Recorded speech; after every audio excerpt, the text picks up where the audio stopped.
కడప జిల్లా ప్రొద్దుటూరు మాజీ ఎమ్మెల్యే మల్లెల లింగారెడ్డి మీడియాతో మాట్లాడుతూ ప్రొద్దుటూరు నియోజకవర్గంలో పేకాట కోడి పందాలు విపరీతంగా నిర్వహించబడుతున్నాయని, ప్రజల సొమ్మును లూటీ చేస్తున్నారని తెలిపారు.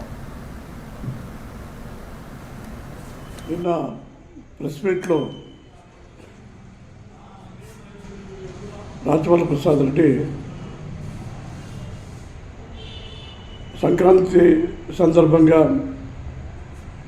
రాష్ట్రంలో వివిధ జిల్లాలో జరిగే కోడి పందాలు గురించి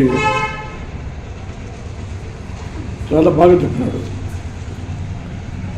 కోడి పందాలు, జూదాలు, పేకాటలు, గుండాటలు,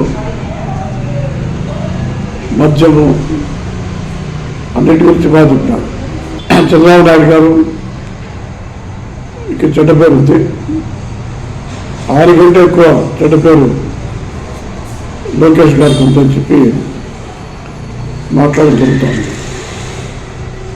అదేవిధంగా ఈ ప్రభుత్వము మంత్రుల ఎమ్మెల్యేల ప్రోత్సాహంతో ఈ కోడి పందాలు